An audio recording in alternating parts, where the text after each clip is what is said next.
ওয়ালাইকুম প্রিয় বন্ধুরা, আজকে আপনাদের সামনে একটি মোবাইল নিয়ে আসলাম। এই মোবাইলটার মডেল হচ্ছে আপনার নোকিয়া 105 DS। তো এই মোবাইলের সমস্যা হচ্ছে কি আপনার 8 এবং 9 কাজ করে না। হ্যাঁ, তো 8 9 যে কাজ করে না, দেখেন আমরা কোথা থেকে কাজটা করলাম। এখানে একটা টিপি পয়েন্ট থাকে, এই টিপি পয়েন্ট থেকে আপনি 8 9 এর মাঝখানে একটা লাইন থাকবে আমাদের, যেটা মূলত মোবাইলের যে প্রজেক্ট লাইনটা, যেটা এটা কাইটা জায়গায় ডিসকানেক্ট হয়ে যায় বেশিরভাগ সময়। হ্যাঁ, এটা হাতে পড়ার কারণে হইতে পারে বা কোনো কারণে ড্যামেজ হওয়ার কারণে হইতে পারে। তো আমরা দেখেন এই যে আমাদের 8 এবং এটা 9। হ্যাঁ, তো এই 9 এর মাঝখানে দেখেন একটা লাইন আছে। হ্যাঁ, এই মাঝখানে যে আমরা জয়েন দিয়ে দিছি, হ্যাঁ, কানেকশন দিয়ে দিছি।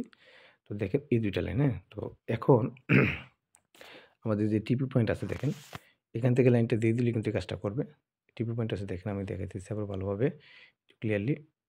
এই যে দেখেন আমাদের টিপি পয়েন্ট আছে এখানে। হ্যাঁ, একটা মোবাইলের টিপি পয়েন্ট যে থাকে, যেটা বাটনের এর এখানে। হ্যাঁ, তো আমরা এটা লাগিয়ে দিলাম, কানেকশন করে দিলাম। এখন আমরা দেখবো আমাদের বাটনটা কাজ করতেছে কিনা। হ্যাঁ, দেখেন এই যে লাইনটা, হ্যাঁ, একটু ভালোভাবে মাইক্রোস্কোপে খেয়াল করলে দেখবেন এই লাইনটা। হ্যাঁ, ওই যে নিচের দিকে চিকন রেখ দেখা যাচ্ছে। হ্যাঁ, এটা মূলত সমস্যা হচ্ছে এই লাইনটা কানেকশন মিস করার কারণে এখানে আমাদের 8 এবং 9 কাজ করতেছে না। তো দেখেন আমরা মোবাইলটা কানেকশন দিয়ে দিলাম।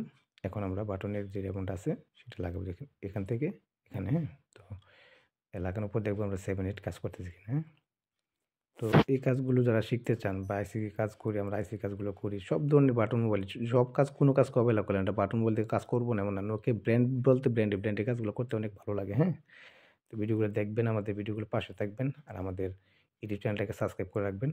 পরবর্তীতে আবার দেখা হবে।